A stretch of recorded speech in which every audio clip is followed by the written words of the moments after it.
Welcome back to Skeptics in the Pub Online Skepticamp. Allow me to introduce myself. I'm Joe. Those of you who know our channel will need no introduction. If you don't know from his impressive facial hair, you'll know him as our resident question setter. It's Igor.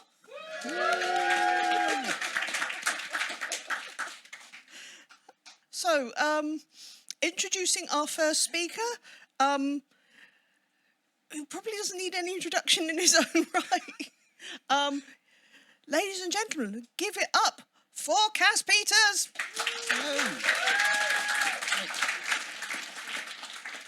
So, yes, they say to write what you know, and if there is one thing that disabled people know, it is other people's medical history. One disability scholar referred to this truism as the rolling focus group.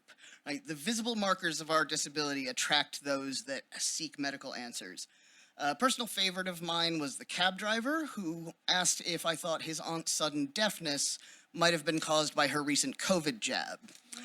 His reasoning was that because COVID messes with your sense of taste, clearly the vaccine would mess with other senses. Right? This is flawless logic, I think you'll agree. But the thing that I hear most about is pain, right? Shoulder pain, knee pain, whatever. If it's got nerves, I have heard it complained about.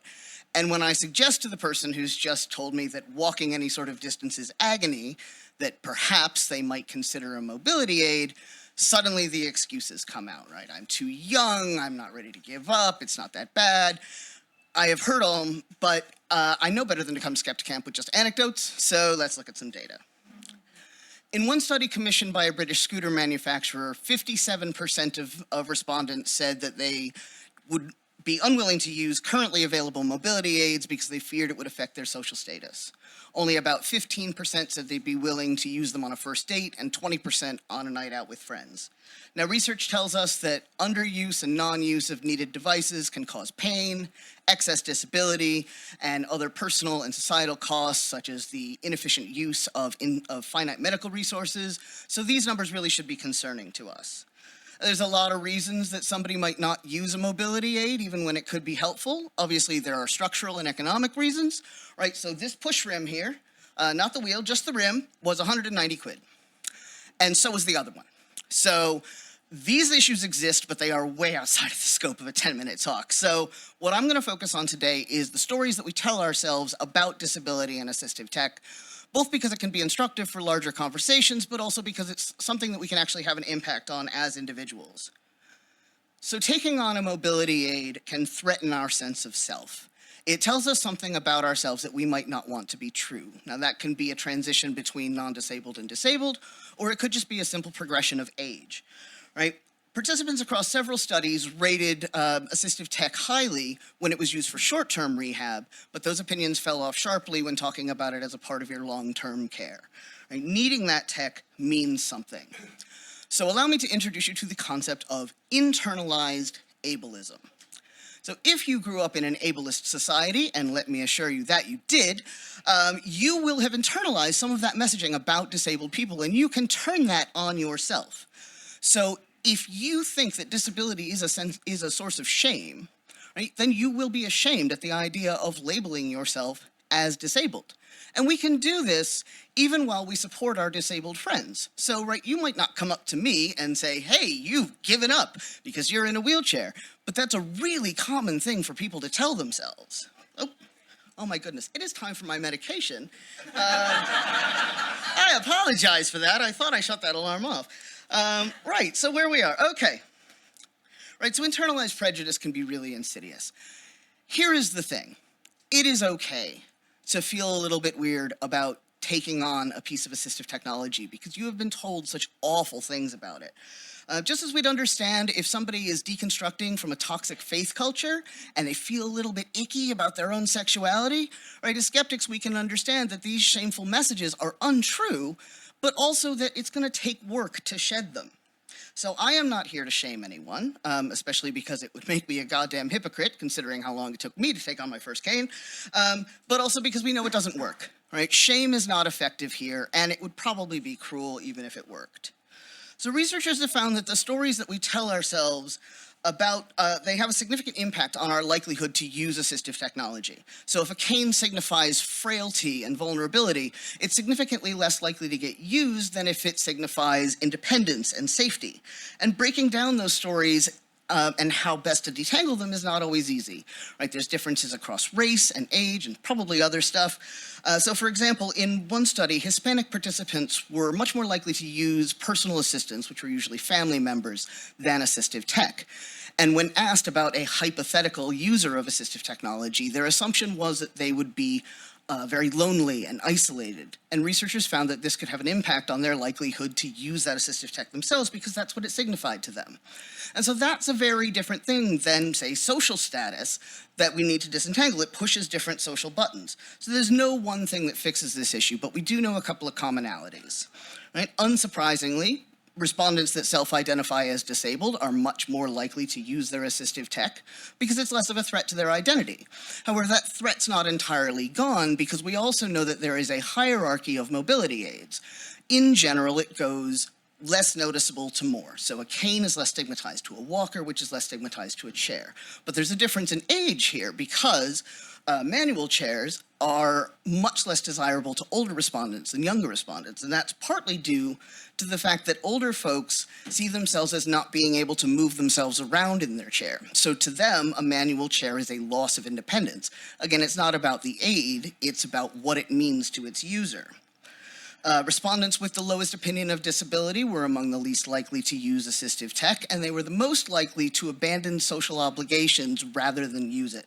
So we can see it having an impact on their day-to-day lives. You're more likely to utilize your assistive tech if you know other disabled people. Now, obviously, that effect is stronger if you're friends or have some other close relationship, but you can see the effect even if it's just a visibly disabled stranger in the same physical space. So invite your disabled friends out for drinks. It can have a positive knock-on effect for society. Not only do we have to tackle the stories that we tell ourselves about ourselves, we also have to contend with what kind of reaction we expect to see from the public. So fear of social consequences is another significant driver of underuse. Even in studies that control for things like equipment and training, where we don't see any apparent structural reason, we still see a significant minority of users abandoning their assistive tech and reporting social stigma and fear thereof as their reasons. One common concern across a variety of studies is the fear that other people will assume that the tech user is faking it or putting it on for attention or perks. This is particularly common among people who become gradually disabled. Taking on the label of disability can be seen as giving up or feeling sorry for yourself. Unsurprisingly, minority folks were much more likely to report abuse when taking advantage of things like priority seating and early boarding. But you do see an interesting blip in the data here, actually, because there are some invisibly disabled folks who report eagerness to use visible tech to essentially mark themselves as disabled as a way to avoid those accusations and abuse. And just as a side note here, a recent study by Crohn's and Colitis UK found that 93% of respondents felt that challenging a, quote, healthy-looking person when using a disabled glue counted as standing up for the rights of the disabled. Don't be that guy. Not every disability is visible. Right? Anyway, we know the stories that we need to tell to combat underuse are going to vary by demographic. Younger folks respond better to stories about independence, while older folks tend to prioritize safety. And a lot of folks respond well to aesthetics. In one study, several respondents reported absolutely needing that fancy pink walker, despite previously telling researchers that they didn't need a mobility aid at all. A respondent said they'd feel cool or snazzy using the fancy walker, whereas the standard one made them feel, quote, old. And this is important. In multiple studies, respondents complained that there's not enough attention paid to the aesthetic aspects of assistive technology. And this can be interpreted as a social message that people with disabilities aren't worthy of beauty. Right? Ultra-utilitarian aids can depersonalize their users and reduce them to their medical needs. And for folks with medical trauma, it can be a massive trigger, which again will result in underuse. So steering dangerously close to structural waters here, but just your reminder, Aesthetics is a part of human meaning making, and you are allowed to put skulls or rhinestones or go faster flames on your mobility aid. No one can tell you otherwise. And brings me to the reason that I wanted to give this talk. So I want everyone here to turn their skeptical eyes inward and critically examine the stories that you tell yourself about disability. And even though I've been focusing a lot on mobility aids, remember that disability is so much more than that. So if you've been finding it hard to follow conversations at the pub, maybe ask yourself why you haven't booked that hearing exam. And I want you to give yourself grace, acknowledging that you have had decades of garbage training. And I want you to go out into the world ready to remind people that disability is not a bad word and that a disabled life is still a good life, right? Remember to take your meds, and thank you for your time.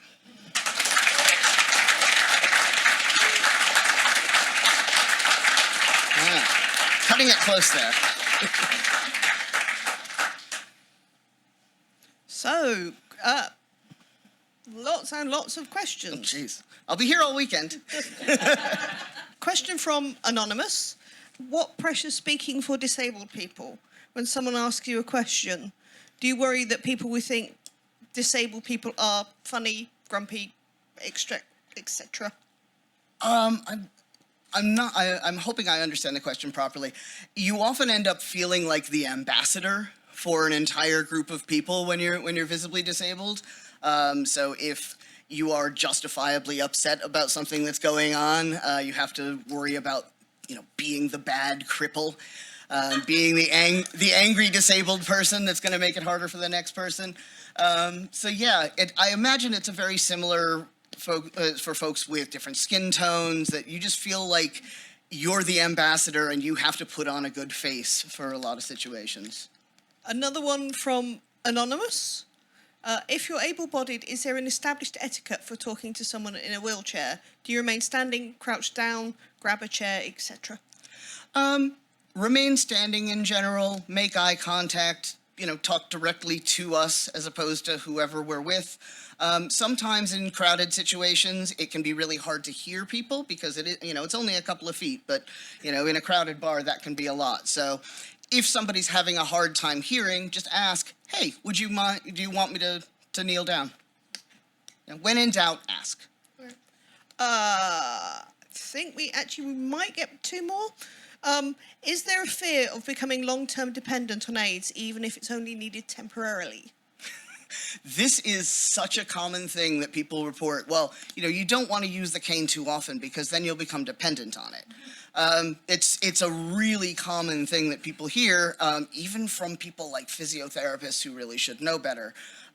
If you need the cane, you need the cane.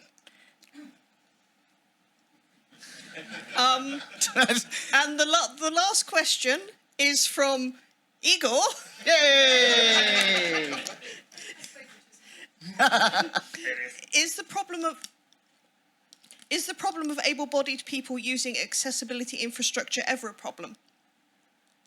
I mean, when you're talking about drunk guys at the pub using the accessible loo because there's a queue for it, then yes, obviously. But there are people who might not look disabled that would need that infrastructure. And honestly, when we think about, it's better to think about things in terms of inclusive design. So designing physical spaces that are better for everyone. So, I find the push button to open the automatic door super useful, but so is somebody who's going to be carrying a lot of bags, or a mother with a child who might not have an extra hand to spare. So if we think about making the physical environment inclusive for everyone, we will have fewer problems than thinking about this is only for me.